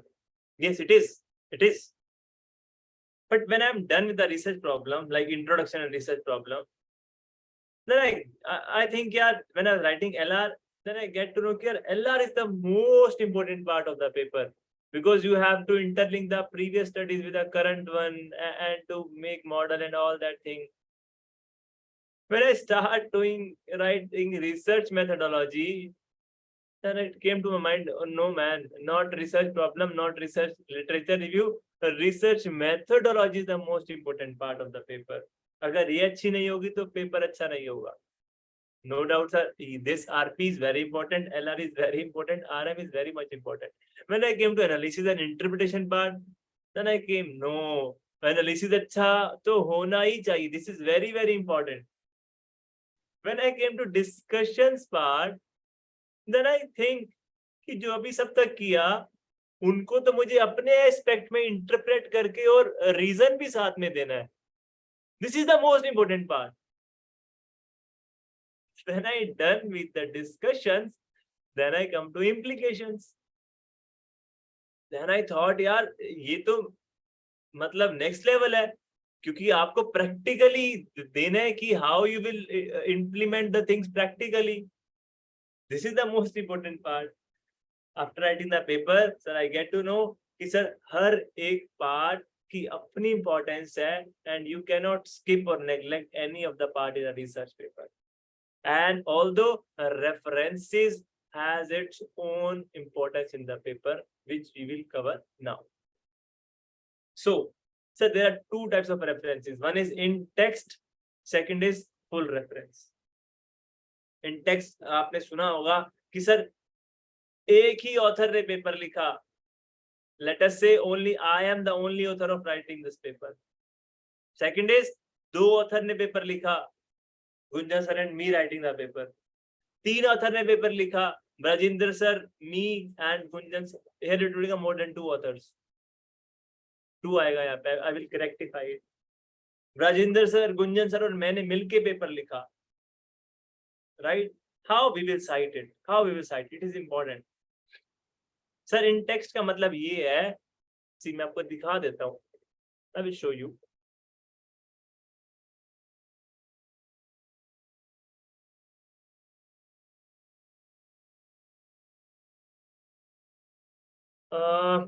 Sir ये देखिए, अभी many people have smartphones that can be used for executing several activities such as shopping and payments.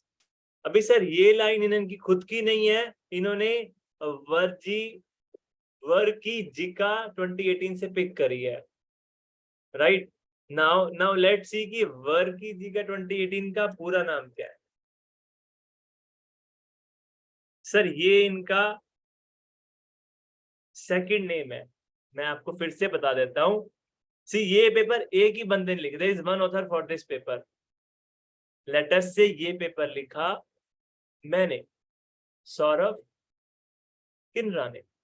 How I will show it in text. अब ध्यान से देखिए, जो ऊपर इन्होंने जो लिखा, this is in text citation, this is in text, क्योंकि जब ये लिख रहा है text, when is writing the text, there he is citing it.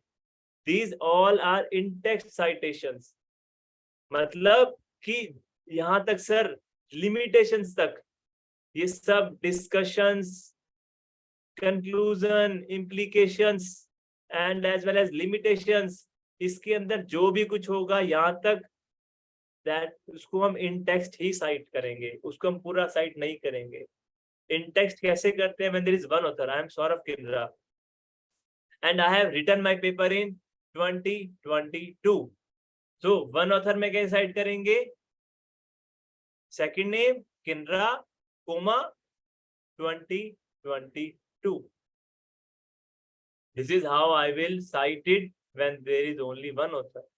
means second name comma one space and year। Sir ये ध्यान रखना, वन स्पेस होना चाहिए, ये बहुत जरूरी है, स्पेसिंग बहुत जरूरी होती है सर रेफरेंसिंग में। लेट अस से नाउ, अब एक से ज्यादा ऑथर ने पेपर लिखा। Let me take an example here,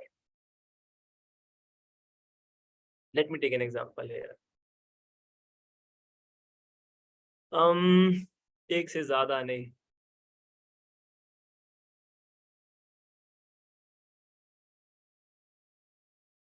sir ये साइटेशन देख रहे हैं आप, ये वाली साइटेशन, ये तीन नहीं, ये तीन ने लिखा, ये तो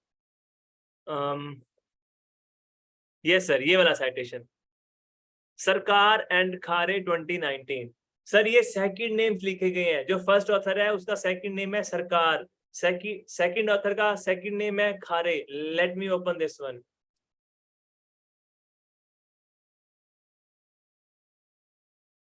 सर ध्यान से देखिए, ये पेपर है सर इसका, Sarkar S, this is the first author, A Khare, this is the second author, 2019।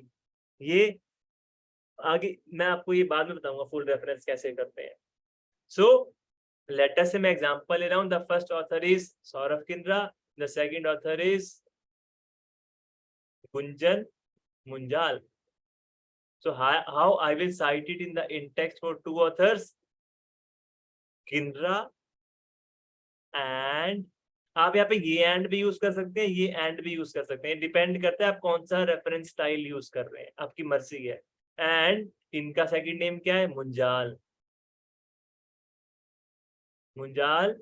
Comma space और ईयर 2020। सर आपको स्पेस मैं वैसे ही बता रहा हूँ, यहाँ पे आपको ऐसा कुछ दिखाना नहीं है, सिर्फ एक स्पेस देना है, अपने लैपटॉप में स्पेस देना है, coma space 2023। This is how I cite two authors. Now, three authors. Let me show you.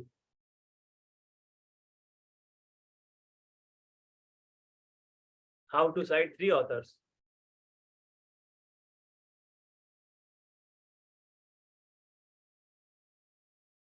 Just give me a second. Sir, ये देखिए,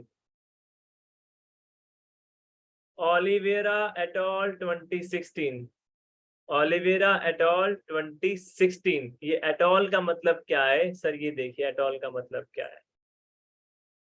कई लोगों को पता है इसका मतलब कि et al. का मतलब होता है कि जहाँ पे दो से ज्यादा ऑथर्स होते हैं, बट सर इसका मीनिंग तो पता होना चाहिए ना आपको। Sir et al. comes from the Latin phrase meaning and others। It's a Latin phrase है जिसका मतलब है एंड अदर्स, इसीलिए जब दो से ज्यादा यूज करते हैं हम ऑथर्स, तो उसके आगे क्या लिखते हैं? At all. सर इसका मतलब ये है, ओलिवेरा एट ऑल का मतलब ये है कि जो फर्स्ट ऑथर है, अब ये पेपर किसने लिखा? सौरभ किन्रा सर ने, गुंजान मुंजल सर ने, and the third one is let us से राहुल शर्मा सर ने लिखा। नाउ मैं कैसे 3 ऑथर्स को साइट करूंगा इन टेक्स्ट में? I will write the second name of first author means Kinra and others.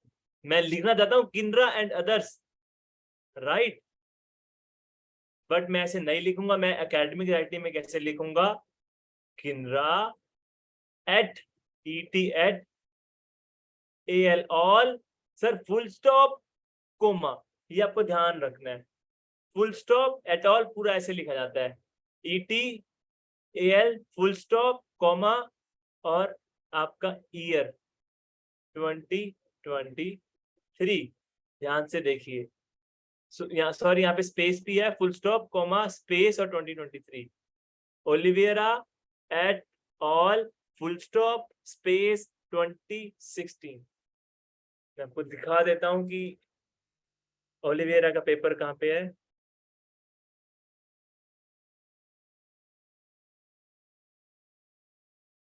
तो इसके अंदर 3 ऑथर होंगे कि फर्स्ट जो ऑथर है उसका सेकंड नेम और एट ऑल। आई होप आपको ये करना आया। मैं फिर से बता रहा हूँ सर, रेफरेंसेस जरूरी होती हैं। 1 ऑथर में सिर्फ मैंने लिखा किनरा कॉमा 2023। 2 ऑथर में क्या लिखा? किनरा मुंजाल, किनरा एंड मुंजाल 2023।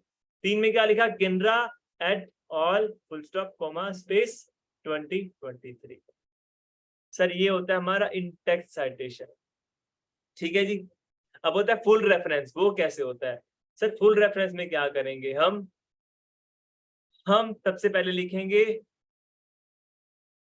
ऑथर्स के नेम कि किन्होंने लिखा, फिर कोमा डाल के हम लिखेंगे पेपर का नेम कि जो हमारा टाइटल है, पेपर टाइटल है उसका क्या नाम है। फिर आएगा सर आपके किस जर्नल में आपने डाला है, जर्नल का नेम।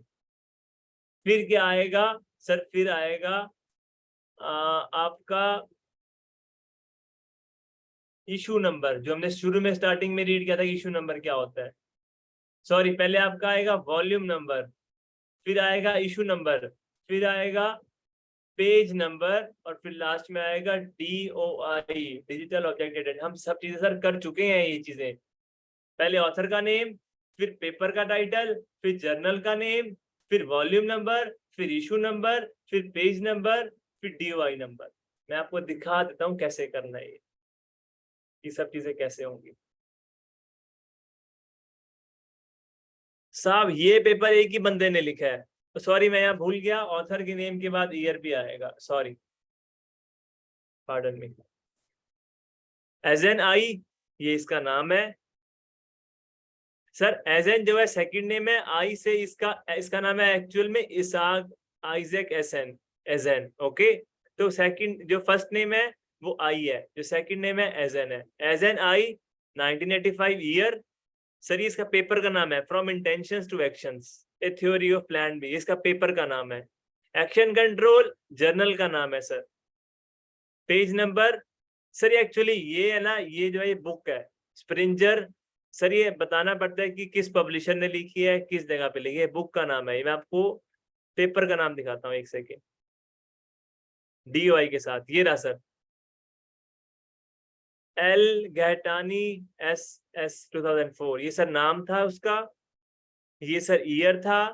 कंप्यूटर टेक्नोलॉजी एक्सेप्टेंस इन अरेबिया, ये जो था स्टडी का नाम था, टाइटल था उसका। ये जर्नल का नाम सर, जर्नल का नाम इटैलिक्स में हो भी सकता है, नहीं भी हो सकता, डिपेंड करता है पैटर्न कौन सा यूज कर रहे हो। APA MLA Chicago Harvard. आपको दिखाता हूं मैं भी स्कॉलर पे कैसे अलग अलग साइटेशन स्टाइल्स होते हैं। फिर सर ये 7 है वॉल्यूम नंबर है, 1 जो है फर्स्ट है वो इशू है, 1 5 to 29 ये पेज नंबर है, एंड लास्ट में ये क्या है सर? ये DOI नंबर है। नाउ आपके लिए आपको सब टाइप नहीं करना है, please don't type these things. I am giving you shortcut कि कैसे इस पेपर को आपने साइट करना है using our tools. So this is ChatGPT. Okay, I think my screen is shareable to you. It's visible to you. Sir, yes sir. Sir मैंने एक paper search किया मोबाइल बैंकिंग का। वैसे अभी तक हम कैसे करते थे, जब हम कोई पेपर सर्च करते हैं सर, ये देखो यहाँ पे ऑप्शन है गिवन साइट का, when you click on this double commas ये घूम जाएगा सर, और ये साइट आ गया सर, साइट। ये स्टाइल है सर अलग अलग, सर अलग अलग स्टाइल क्यों है, क्योंकि जैसे अलग अलग लैंग्वेजेस होती है, मीनिंग सेम होता है, सेम लाइक अलग अलग स्टाइल्स हैं जर्नल्स के। कुछ जर्नल बोलते हैं कि सर आप एमएलए स्टाइल को फॉलो करो, कुछ बोलते हैं आप sir APA. Here is year हमने वहां पे इशू के बाद लिखा है ना, वॉल्यूम और इशू। नेम के बाद, नेम ऑथर नेम के बाद ईयर लिखना है आपको। नहीं नहीं नहीं, यहाँ पे नहीं सर, एक मिनट, आपने जो अभी खोला ना साइट, साइटेशन वाला हाँ गूगल जी, स्कॉलर पे, यहाँ पे देखो। मैं वही कह रहा हूँ, देखो आप एपीए में देखोगे तो ईयर पहले आ रहा है, एमएलए में देखोगे तो ईयर बाद में आ रहा है। There is no fix format. में फिर से कह रहा हूँ, आपका स्टाइल पे डिपेंड करता है, स्टाइल कौन सा आप अप्लाई कर रहे हैं। ये ओके एमएलए एपीए ये जो है वो यूनिवर्सिटीज है क्या? नहीं मैम, सिर्फ राइटिंग स्टाइल्स है मैम ये। उनकी स्टाइल है, अच्छा। और फिर सर वो जो है जर्नल नेम वो हमेशा इटैलिक में ही होते हैं क्या? नहीं मैम, नहीं मैं फिर से कह रहा हूँ मैम, आपको पता है क्या करना है, हाँ आप मतलब। जिस जिस जर्नल पेपर डालेंगे उसकी गाइडलाइंस रीड करनी है, उसमें लिखा होगा कि आपका जो है अच्छा इस अच्छा। होना चाहिए। ठीक है, अब ओके ध्यान से ओके। देखिए क्या करना है, मैं आपको बताऊंगा, एक 2 मिनट में देखिए, फिर उसके बाद ask any question to me. पहला ऑप्शन ये है कि आप यहाँ से साइट कर सकते हैं चीजों को, बट आपको ज्यादा मतलब कि आपको 80% पेपर्स की पूरी साइटेशन मिल जाएगी, बाकियों की नहीं। जैसे कि इसकी डीओआई नंबर नहीं दे रखा इन्होंने, तो मुझे करना क्या पड़ेगा, I need to open the paper, उसके अंदर डीओआई नंबर देखना पड़ेगा। मैंने पेपर ओपन किया ये वाला, उसके अंदर तो सब कुछ होगा ना। देखिए सर, ये हर एक पेपर के अंदर भी होता है कि how you can site our article. जैसे यहाँ पे एग्जांपल है सर, ये please site the original version. Sir यहाँ पे सब कुछ है, डीओआई नंबर भी है, वॉल्यूम नंबर भी है, इशू नंबर भी, सब कुछ है। या तो ये गिवन होगा, अगर गिवन ना हो तो भी डीओआई नंबर इसके अंदर आपको मिल जाएगा, या फिर पेज नंबर मिल जाएगा। ये चीजें आपको इसके अंदर मिल जाएंगी। अब ये बाहर चीजें मुझे नहीं मिली, देखिए यहाँ पे साइट के अंदर, बट अंदर सर मुझे ऐसा मिल। ही पेपर ढूंढो जिसमें नहीं है, फिर हम कैसे ढूंढे? I am telling you, wait ma'am, DOI number is not compulsory, but अच्छे पेपर्स में ए स्टार, ए में, बी में, सी में, A B D C category, अच्छे पेपर्स में आपको पूरी रेफरेंस दी होगी मैक्सिमम। ठीक है मैम, मैंने क्या किया, लेटस से मैंने ये पेपर को पिक कर लिया, ओके मैम, राइट। या फिर चलो मैंने इसमें कोई भी साइटेशन कॉपी कर ली, कोई भी, ये वाली कॉपी कर ली, फाइन। मैं गया चैट जीपीटी के पास, मैंने इसको पेस्ट किया, and I told him cite it in, let us say I want it in Chicago style, Chicago reference style with DOI number। Okay, अब मैम कुछ नहीं करना है मुझे, वो अपने आप करके देगा। DOI नंबर वो कह रहे हैं मुझे नहीं मिला, दैट इज फाइन। मैं वही कह रहा हूँ, DOI नंबर मैम कई बार ऐसा भी होगा जब इसके साथ आप करेंगे, सी मैम इसे साइड करके दिया मुझे, आप इसके अंदर 10 रेफरेंसेस को एक साथ पेस्ट कर सकते हैं और उसको बोल सकते हैं कि इसको मुझे इस फॉर्मेट में करके दे, बट मेक श्योर कई बार ये DOI नंबर दे देगा और वो फेक होगा। आप उस पर क्लिक करेंगे तो वो बोलेगा कि भैया जैसे मैं आपको और कोई पेपर लेके देता हूँ, एक सेकेंड, जिसका DOI नंबर शायद ये फेक बना के दे, आई वांट कि वो फेक बना के दे। तो आप उसको क्लिक करके देखो, अगर वो DOI गलत, अगर वो साइट नहीं ओपन हो रही है तो पेपर में से DOI नंबर हटा दीजिए, अगर DOI ओपन सही पेपर का ओपन हो रहा है तो उस DOI नंबर को रहने दीजिए। इसमें DOI नंबर नहीं दिया इसने, इसके पास होगा नहीं। ठीक है मैम, इसने अपने आप मुझे साइट करके दिया शिकागो रेफरेंस स्टाइल में। So now you don't need to invest your time in correcting your citations कि वो italics है कि नहीं है, space है कि नहीं है, वो सब कुछ करके देगा आपको, सब कुछ करके देगा वो। तो सिंपल, जब आप पेपर लिख रहे हैं तो यहाँ से एक बार अपनी साइटेशन कॉपी करते जाइए और अपने पेपर में लिखते जाइए। जब सारा पेपर लिख लो, बाद में 10-10 साइटेशंस को पिक करके इसको बोलो कि भैया इसको सही करके दे, वो करके देगा, आपका साइटेशन का काम आधे घंटे में हो जाएगा सारा। सी, अगर आपको यहाँ पे देखिए DOI नंबर नहीं मिला, अब आप पेपर को ओपन कर सकते हैं एंड चेक इट कि whether DOI is available in that paper और नॉट।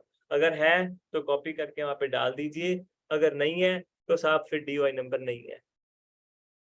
अभी इसमें ढूंढने मत बैठिए, कंट्रोल F करिए और DOI सीधा सर्च कीजिए। अब ये मिल गया DOI। अब ऐसा ना हो कि आपको दिख ही नहीं रहा DOI, कंट्रोल F करेंगे, यहाँ पे देखिए ऑप्शन आ गया, मैं यहाँ पे DOI सर्च करूँ क्योंकि DOI नंबर के आगे हमेशा DOI लिखा ही होगा definitely.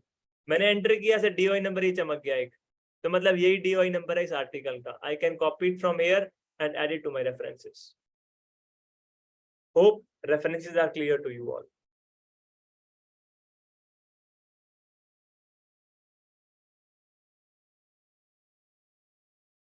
At 7:37, any questions from today's class, from previous classes, you can ask me. Sir, I again dropped the message about the slide. I'm Ma'am, वो not आपका able link to हो रहा है? download. Yes, sir, I again dropped this. Ma'am, I screenshot. told the team, just give me half an hour. Just after ending the class, I will call to the team and make your issue resolved. Sorry, ma'am, sorry for the inconvenience, but we will make your. Sir वो Telegram की link भी आप भेजने वाले थे ना? Yes, ma'am. Ma'am, wait, ma'am. आपने सही याद करवा दिया, ma'am. Just give me a second.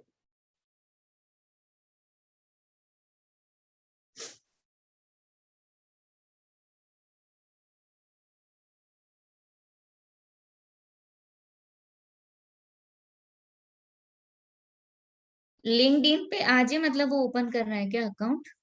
Ma'am आज का टाइम ज़्यादा हो गया है और बाकी पार्टिसिपेंट्स भी चले गए हैं काफ़ी, सो टुमारो जैसे हम आएंगे तो पहले वो वाला काम। Ma'am I have shared the Telegram link in the chat box, so every one of you can join the Telegram link and आपको after the workshop while writing your papers, while writing your synopsis, if you are facing some kind of problem, आप struck हो गए हैं, apart from which we have covered, आपको उसमें से कुछ समझ नहीं आ रहा है या फिर कुछ प्रैक्टिकल में प्रॉब्लम्स आ रही हैं, तो you can ask your queries here. We will handle it there.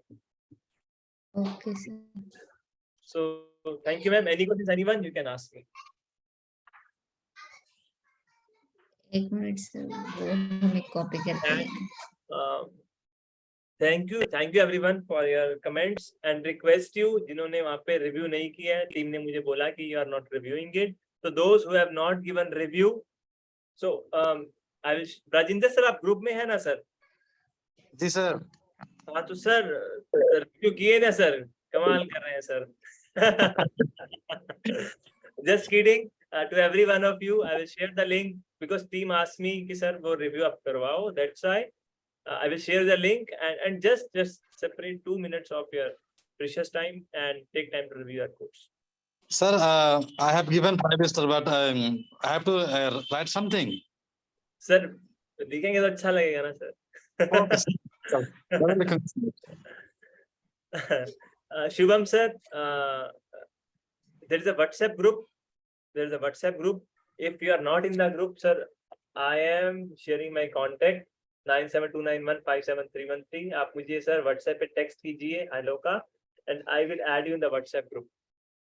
And the second Telegram group, I have shared the link. If you have any query, you can get it there. आप वहाँ पे आ जाइए. And if any questions after the workshop as well, regarding a synopsis workshop research paper, आप किसी भी तरह की guidance ले सकते हैं सर. सर इन फ्यूचर आपको जरूर आपके साथ कमेंट करूंगा. हाँ जी सर. सर इन फ्यूचर जब मैं मान लीजिए PhD करता हूँ तो जब भी मतलब प्रॉब्लम फेस करूंगा तो आपको जरूर याद करूंगा. Sure sir. And those who are preparing for the NET JRF, I have one strategy which I have shared with an interview with Unacademy. It's on YouTube. आपके जो रिलेटिव्स एंड नोन्स हैं जो प्रिपेयर कर रहे हैं, you can also share my that interview, क्योंकि वो बहुत अच्छा गया था. उसमें बहुत ट्रिक्स अच्छे. I have cleared JRF in 42 days. उसमें कैसे you can make your strategies, what are the points आपको नहीं करने हैं, व्हाट आर द पॉइंट्स आपको करने हैं. आई have shared all my strategy, तो आप उसको भी शेयर कर सकते हैं या फिर आपको नीड है तो you can see that. So I am ending the class at 7:41. Thank you so much for your patience. Have a nice day.